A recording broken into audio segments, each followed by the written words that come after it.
अंधेरी रात का समय था और जंगल में बारिश होने के कारण पानी भी काफी भर गया था। और उस अंधेरी रात में एक शेर का छोटा बच्चा बारिश के पानी में दौड़ता हुआ ना जाने कहां जाने की कोशिश में लगा था। तभी उसे किसी के रोने की आवाजें आने लगती हैं और कुछ डरावनी चीखें भी सुनाई देने लगती हैं। उन आवाजों को सुनकर रघु रुक जाता है और उस आवाज को गौर से सुनने लगता है और बोलता है, अरे ये रोने की आवाज कहाँ से आ रही है और उसके साथ तो डरावनी आवाज भी आ रही है। क्या मैं चलकर देखूं? रघु वहाँ से जाने लगता है। तभी एक गाय उसे आकर रोकती है और रघु से बोलती है, बेटा तुम यहाँ कैसे?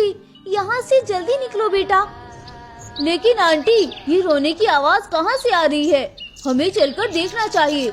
मुझे लगता है कोई मुसीबत में है। नहीं बेटा ये गलती मत करना। तुम मेरे साथ चलो और उस आवाज को छोड़ो। अब गाय उस बच्चे को लेकर वहाँ से चली जाती है और उसे अपनी गुफा में लेकर आती है। अगली सुबह होती है और जंगल से बारिश का पानी भी उतर जाता है। और अब गाय बोलती है, बेटा तुम रात जंगल में अकेले क्या कर रहे थे और तुम्हारे माता पिता वो कहाँ हैं? गाय आंटी वो तो पता नहीं मुझे छोड़कर कहाँ चले गए। मैंने उन्हें काफी ढूंढा लेकिन मुझे वो कहीं भी नहीं मिले। गाय आंटी क्या मैं आपके साथ रह सकता हूँ? हाँ बेटा क्यों नहीं। वैसे भी अभी तो मैं अकेली इस जंगल में रहती हूँ। मेरा भी साथ हो जाएगा और हम दोनों मजे करेंगे। अब रघु गाय के साथ जंगल में रहने लगता है और गाय भी बिल्कुल अपने बेटे की तरह ही उसका ख्याल रखती है। दिन ऐसे ही बीतते हैं और एक दिन गाय एक नन्हे बच्चे को जन्म देती है। गाय के छोटे बच्चे को देखकर रघु बोलता है, गाय माँ क्या ये मेरी बहन है? मैं इसे अपनी बहन बुला सकता हूँ? हाँ बेटा ये तुम्हारी बहन ही तो है और तुम्हें इसका ख्याल भी रखना है। हाँ माँ मैं इसका अपनी जान से भी ज्यादा ख्याल रखूंगा और उसे खूब लाड प्यार करूंगा। अब गाय अपने दोनों बच्चों के साथ खुशी से जंगल में रहने लगती है। दिन ऐसे ही बीतते हैं।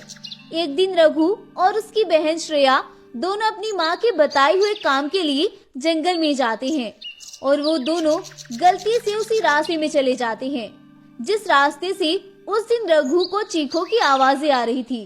तभी रघु को फिर से वही चीखों की आवाजें आने लगती है। ये आवाजें सुनकर श्रेया डर जाती है और वो बोलती है, भाई मुझे इन आवाजों से बहुत डर लग रहा है। हमें वापस चलना चाहिए भाई। श्रेया मैं हूँ ना तुम्हारे साथ। और फिर तुम क्यों डर रही हो? मेरे होते हुए तुम्हें कैसा डर? तुम आगे आगे चलो मैं तुम्हारे पीछे पीछे आता हूँ। नहीं भैया आप आगे चलो मैं आपके पीछे पीछे चलूंगी। मुझे बहुत डर लग रहा है। अब रघु श्रेया के आगे चलता है और श्रेया उसके पीछे पीछे चलने लगती है। तभी कुछ दूर चलने पर रघु देखता है कि श्रेया अचानक से गायब हो जाती है। ये सब देखकर रघु बहुत परेशान हो जाता है और वो श्रेया को ढूंढने लगता है। तभी गाय भी वहाँ आ जाती है और जब गाय रघु को अकेला देखती है तो बोलती है, अरे रघु बेटा श्रेया वो कहाँ चली गई? गाय माँ श्रेया तो पता नहीं कहाँ चली गई। मैंने उसे बोला था कि तुम मेरे आगे चलो लेकिन उसने मुझे मना कर दिया और फिर वो अचानक से ना जाने कहाँ गायब हो गई। गाय जब यह सुनती है तो उसे रघु पर ही शक होने लगता है। उसे लगता है कि शायद रघु उसे मार कर खा गया और वो रघु को नफरत भरी नजरों से देखती है। रघु भी गाय की नजरों को पहचान जाता है और वह बोलता है, गाय माँ क्या आप मुझ पर शक कर रही हैं? रघु के ऐसा बोलने पर गाय उसकी बात सुने बिना चली जाती है। तभी फिर से वो रोने की आवाजें आने लगती हैं और गाय भी ना जाने कहां गायब हो जाती है। अब रघु पहले इन डरावनी आवाजों के सच को जानने के लिए उस आवाज का पीछा करता है और वह जल्द ही उस आवाज के पास पहुंच भी जाता है। वहां जाकर रघु को जो कुछ दिखता है उसे देखकर वह डर जाता है। वहां रघु देखता है कि उसके माँ बाबा उस आवाज को जंगल के जानवरों को अपनी ओर बुलाने के लिए निकाल रहे हैं और उन्होंने उसकी गाय माँ और श्रेया को ऊपर लटकाया हुआ है। ये सब देखकर रघु आता है और सबसे पहले वो अपनी बहन और गाय माँ को नीचे उतारता है और रघु को देखकर शेरनी बोलती है, रघु बेटा तुम यहाँ, मैंने तुम्हें कितना याद किया बेटा, और देखो हम अपने मकसद में कामयाब होने के बस कुछ ही दिन दूर है, फिर हमारी जिंदगी बहुत आसान हो जाएगी। अच्छा, अगर इतना ही याद किया तो छोड़कर क्यों गई थी आप मुझे? बेटा मेरी मजबूरी थी, ये जो कुछ भी हम कर रही हैं हम सब तुम्हारे लिए ही कर रही हैं। हम बहुत जल्द शक्तियाँ प्राप्त कर लेंगे, फिर इस दुनिया में कोई हमसे ज्यादा ताकतवर नहीं होगा। आप चुप करें, चलो गाय माँ यहाँ से, और श्रेया तुम भी। और हाँ माँ, आज के बाद अगर आपने मेरे परिवार को इस नजर से भी देखा तो अच्छा नहीं होगा। ये मेरा वो परिवार है जिसने मेरा उस वक्त साथ दिया जब मैं अकेला था, और तुम दोनों ने अपनी इस लालच के चक्कर में मुझे छोड़ दिया था। अब रघु वापस आता है। गाय अब रघु से बहुत शर्मिंदा थी और उसे अपनी गलती का एहसास भी हो गया था। रघु बेटा मुझे माफ कर दो, मैंने तुम पर शक किया, मैं तो माँ कहलाने की लायक भी नहीं रही, प्लीज मुझे माफ कर दो बेटा। नहीं माँ, आप मुझसे माफी क्यों मांग रही है? आप मुझे डांटे और मुझे सही रास्ता दिखाए, ये आपका हक है। और एक बात और माँ, श्रेया मेरी बहन है और इसके साथ मैं वो सब करने का सोच भी नहीं सकता। मैं जानती हूँ बेटा, इसीलिए मैं तुमसे माफी मांग रही हूँ, मैं अपने किए पर बहुत शर्मिंदा हूँ।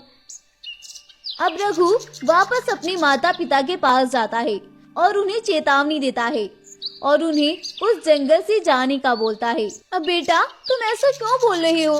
बस कुछ ही दिन बचे हैं, हमें हमारी शक्तियाँ मिल जाएगी, फिर तुम्हारी और हमारी जिंदगी और आसान हो जाएगी। अच्छा, तो आप इसीलिए यहाँ जिंदा जानवरों की बलि देती हैं। माँ, इन अंधविश्वासों से बाहर निकल आओ और उस जंगल के जानवरों को बख्श दो। अगर कोई और होता तो मैंने कब का उसे मार देना था। आपने मुझे जन्म दिया है, इसीलिए मेरे हाथ बंधे हुए हैं, प्लीज यहाँ से चले जाओ, ऐसा ना हो कि मुझसे कुछ अनहोनी हो जाए। अब शेरनी रघु से माफी मांगती है और वो दोनों जंगल छोड़कर चले जाते हैं। अब जंगल में फिर से खुशियाँ लौट आती है और रघु अपनी गाय माँ और बहन के साथ खुशी खुशी रहने लगता है।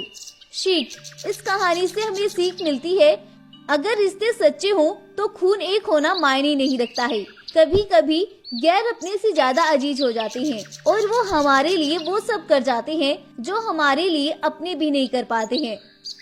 तो गाइस, आपको ये कहानी कैसी लगी हमें कमेंट करके जरूर बताएं, और अगर आपको ये कहानी पसंद आई है तो प्लीज इस वीडियो को लाइक करें, शेयर करें और चैनल को सब्सक्राइब भी जरूर कर लें। Thank you.